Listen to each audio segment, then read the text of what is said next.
Price lord. ದೇವರ ಅತಿ ಪರಿಶುದ್ಧ ನಾಮಕ್ಕೆ ಸ್ತೋತ್ರವಾಗಲಿ. ಮತ್ತೊಂದು ದಿನವನ್ನು ಕಾಣುವಂತೆ ದೇವರು ನಮಗೆ ಸಹಾಯ ಮಾಡಿದ್ದಕ್ಕಾಗಿ ಸ್ತೋತ್ರ. ಆತನು ಮಾಡಿದೆಲ್ಲ ಉಪಕಾರಗಳಿಗಾಗಿ, ಎಲ್ಲ ಆಶೀರ್ವಾದಗಳಿಗಾಗಿ ದೇವರಿಗೆ ಸ್ತೋತ್ರವನ್ನು, ಮಹಿಮೆಯನ್ನು ಸಲ್ಲಿಸ್ತೇನೆ. ಇಂದಿನ ವೇದ ಅಧ್ಯಯನಕ್ಕಾಗಿ ಒಂದು ವಾಕ್ಯವನ್ನು ಓದಿಕೊಳ್ಳೋಣ. ಕೀರ್ತನೆ 34 ಅದರ 10ನೇ ವಾಕ್ಯ. ಪ್ರಾಯದ ಸಿಂಹಗಳಾದರೂ ಹೊಟ್ಟೆಗಿಲ್ಲದೆ ಹಸಿದಾವು, ಯೆಹೋವನ ಸನ್ನಿಧಿಯಲ್ಲಿ ಬೇಡಿಕೊಳ್ಳುವವರಿಗೆ ಯಾವ ಮೇಲಿಗೂ ಕಡಿಮೆ ಇಲ್ಲ.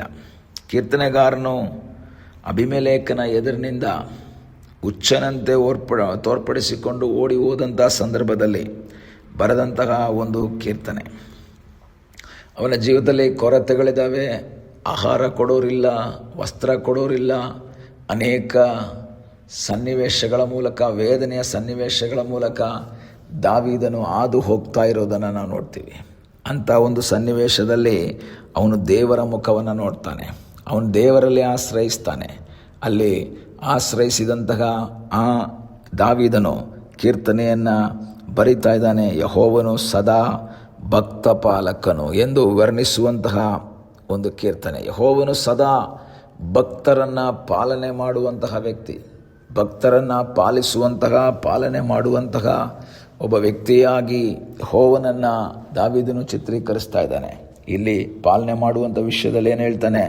ಪ್ರಾಯದ ಸಿಂಹಗಳಾದರೂ ಹೊಟ್ಟೆಗಿಲ್ಲದೆ ಹಸಿದಾವು. ಆ ಹಾಡುಗಾರ ನಮಗೆ ಹೇಳ್ತಾನೆ, ಪ್ರಾಯ ಸಿಂಹವು ಹಸಿದಿದ್ದರು ಯೇಸುವನ್ನು ಹುಡುಕುವವರಿಗೆ ಯಾವುದಕ್ಕೂ ಕೊರತೆ ಇಲ್ಲ. ಪ್ರಾಯದ ಸಿಂಹ ಯಾವತ್ತಾದರೂ ಹಸಿವಾಗಿರುತ್ತಾ? ಸಾಧ್ಯನೇ ಇಲ್ಲ. ಯಾಕೆಂದರೆ ಕಾಡಿನಲ್ಲಿರುವಂಥ ಮೃಗಗಳನ್ನು ಬೇಟೆಯಾಡಿ ತಿನ್ನುತ್ತೆ. ಕಾಡಿನ ರಾಜ ಸಿಂಹ ಅದು ಯಾವತ್ತೂ ಸಹ, ಅದು ವಯಸ್ಸಾಗಿರುವಂಥ ಸಿಂಹ ಅಂತಲ್ಲ, ಪ್ರಾಯದ ಸಿಂಹ ಅಂತ ಹೇಳಿದ್ರೆ ಏನು, ಒಳ್ಳೆಯ ಆರೋಗ್ಯವಿರುವಂತಹ, ಒಳ್ಳೆಯ ದೃಢಗಾತ್ರವಾಗಿರುವಂತಹ ಒಂದು ಸಿಂಹ ಒಳ್ಳೆ ಪ್ರಾಯಕ್ಕೆ ಬಂದಿದೆ. ಅದು ಯಾವತ್ತಾದರೂ ಹಸಿವಿನಿಂದ ಇರುತ್ತಾ? ಇಲ್ಲ. ಆದರೆ ದೇವರ ವಾಕ್ಯ ಹೇಳುತ್ತೆ, ಒಂದು ವೇಳೆ ಅದಕ್ಕೂ ಸಹ ಆಹಾರ ಸಿಗದೇ ಇರಬಹುದು.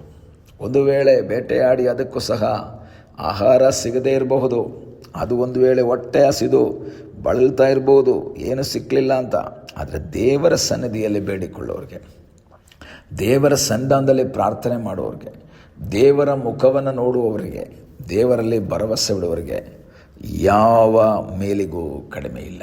ಯಾವುದು ಕೊರತೆ ಆಗದ ಹಾಗೆ, ಯಾವ ಒಂದು ತೊಂದರೆ ಬರದ ಹಾಗೆ ಕಾಪಾಡುವುದಕ್ಕೆ ಶಕ್ತನಾದ ಒಬ್ಬ ದೇವರಿದ್ದಾನೆ. ಈ ಬೆಳಗ್ಗೆ ವಾಕ್ಯವನ್ನು ಕೇಳುವಂತಹ ದೇವರ ಮಗುವೆ, ನಿನ್ನ ಜೀವಿತದಲ್ಲಿ ಇಂದು ಒಂದು ವೇಳೆ ಕೊರತೆಗಳಿರಬಹುದು, ವೇದನೆಗಳಿರಬಹುದು, ನಿರಾಶೆಗಳಿರಬಹುದು. ಆದರೆ ಅದನ್ನು ಪರಿಹಾರ ಮಾಡುವ ಸರ್ವಶಕ್ತನಾದ ಒಬ್ಬ ದೇವರಿದ್ದಾನೆ. ಅದಕ್ಕೆ ಒಂದು ಬಿಡುಗಡೆ ಕೊಡುವ ಒಬ್ಬ ದೇವರು ಜೀವಿಸ್ತಾ ಇದ್ದಾನೆ.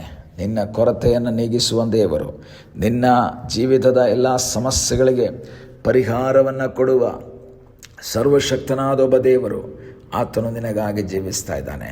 ಈ ಬೆಳಗ್ಗೆ ಆತನಲ್ಲಿ ನೀನು ಪ್ರಾರ್ಥಿಸುವುದಾದರೆ ನಿನಗಾಗಿ ಅದ್ಭುತವನ್ನು ಮಾಡುವ ಸರ್ವಶಕ್ತನಾದ ಒಬ್ಬ ದೇವರಿದ್ದಾನೆ. ಬಿಡುಗಡೆಯನ್ನು ಕೊಡುವಂತಹ ಒಬ್ಬ ದೇವರು ನಿನಗಾಗಿ ಜೀವಿಸ್ತಾ ಇದ್ದಾನೆ. ಆತನಲ್ಲಿ ನೀನು ಆಶ್ರಯಿಸು, ಆತನ ಮುಖವನ್ನು ನೋಡು, ಆತನ ಚಿತ್ತಕ್ಕೆ ವಿಧೇಯನಾಗಿರು. ನಿನಗಾಗಿ ಸಹಾಯ ಮಾಡುವ ಸರ್ವಶಕ್ತನಾದ ಒಬ್ಬ ದೇವರಿದ್ದಾನೆ.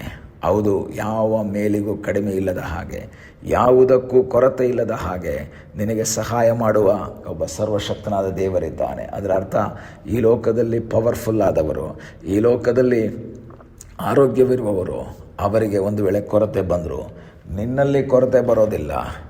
ಕೊರತೆ ಅಂತ ಹೇಳಿದ್ರೆ, ಕೊರತೆ ಬರಲ್ಲ ಅಂದರೆ ನೀವೊಂದು ವೇಳೆ ಹೇಳ್ಬೋದು, ನಮಗೆ ದುಡ್ಡಿಲ್ವಲ್ಲ ಪಾಸ್ಟರ್, ತುಂಬ ಕಷ್ಟ ಇದೆ. ಕೀರ್ತನೆಗಾರ ದಾವೀದ ಹೇಳ್ತಾನೆ, ಯೆಹೋವನು ನನಗೆ ಕುರುಬನು, ಕೊರತೆ ಪಡೆನು.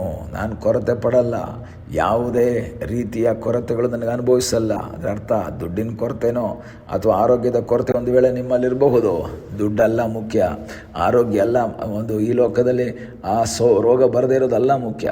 ಅದಕ್ಕಿಂತ ಹೆಚ್ಚಾಗಿ ಸಮಾಧಾನ, ಸಂತೋಷ, ನೆಮ್ಮದಿ, ಶಾಂತಿ ಇವುಗಳನ್ನು ದಯಪಾಲಿಸುವಂತಹ ಒಬ್ಬ ದೇವರಾಗಿದ್ದಾನೆ. ಯಾವ ಮೇಲಿಗೂ ಕಡಿಮೆ ಇಲ್ಲ.